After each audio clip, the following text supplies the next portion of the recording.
ஒரு நாள் கிராமத்துல சின்ன பசங்கள்லாம் ஸ்கூல் முடிஞ்சோனே ஃபுட்பால் விளையாண்டுட்டு இருக்காங்க. நெறைய குழந்தைங்க விளையாடுறாங்க. ஆனா அதுல ஒரு பையன் மட்டும் விளையாடாம பார்த்துட்டே இருக்கான். ஏன்னா இதுவரைக்கும் அவன் அந்த டீம்ல சேர்ந்ததே இல்ல.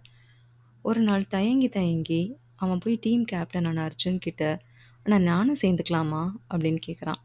ஆனா அர்ஜுன் கொஞ்சம் யோசிச்சுட்டு, "இல்லப்பா, எங்க டீம்லயே ஆள் நெறைய பேர் இருக்காங்க. நீ அடுத்த தடவ சேர்ந்துக்கிறியா?" அப்படின்னு கேட்குறான்.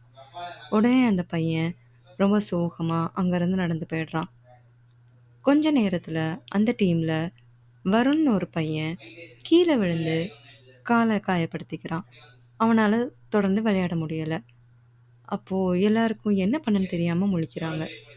அர்ஜுன் யோசிச்சுட்டு, "தம்பி ரோஹன், நீ விளையாட வரியா?" அப்படின்னு கேட்குறான்.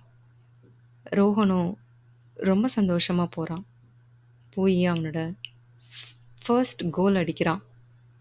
அவனுக்கு கிடைச்ச வாய்ப்ப கரெக்ட்டா யூஸ் பண்ணிட்டான். அத பார்த்த எல்லாருக்கும் ஒரே ஆச்சரியம். அர்ஜுன் அத பார்த்து வியந்து போயி, "சூப்பர்டா! சூப்பரா ஆடுற!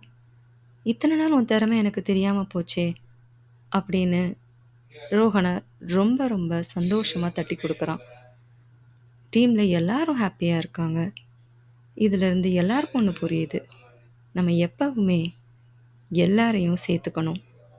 அப்பதான் ஒவ்வொருத்தருக்குள்ள இருக்க திறமையும், அந்த டீம்க்கான வெற்றிய எந்த அளவுக்கு கொண்டு போகுன்றது எல்லாருக்கும் தெரிய வரும்.